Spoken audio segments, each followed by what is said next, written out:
មនុស្សទៅតែការចងចាំនៅបងស្រីរត់កោធ្វើខួបកំណើត26ឆ្នាំឲ្យប្អូនប្រុស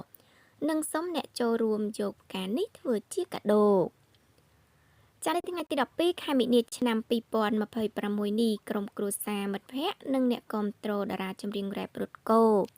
ចា៎បានបង្ហោះសារជូនពរថ្ងៃកំណើតគម្រប់26ឆ្នាំរបស់លោកចា៎លើបណ្ដាញសង្គម Facebook ជាបន្តបន្ទាប់ចាបើទោះបីជាសម័យខ្លួនបានលាចាកលោកហើយក្តីចាក្នុងនោះដែរគេបានឃើញអ្នកគាំទ្រក្រុមគ្រួសារព្រមទាំងមិត្តភ័ក្តិទាំងក្នុងនិងក្រៅសិល្បៈចាបានបង្ហោះសារជូនពរថ្ងៃកំណើតអមនឹងការនឹករលឹក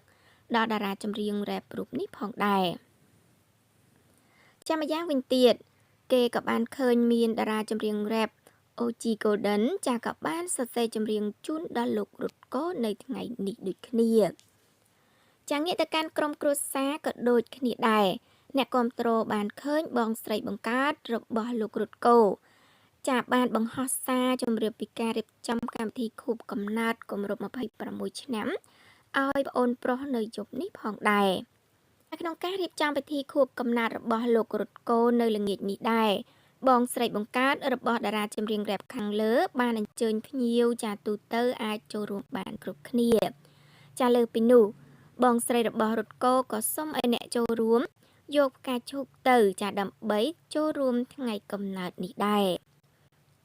ចាគូរំលឹកថាតារាចម្រៀងរ៉េបរត់កោត្រូវបានលាចាកលោកទាំងវ័យក្មេងនៅយប់រំលងអាធ្រាត្រថ្ងៃទី6ខែមករាឆ្នាំ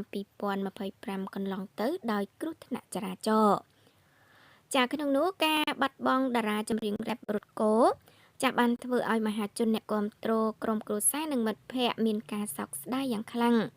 ខណៈលោកកំពុងតែស្ថិតក្នុងភាពល្បីល្បាញនិងជាធនធានសិល្បៈដ៏កម្រមួយ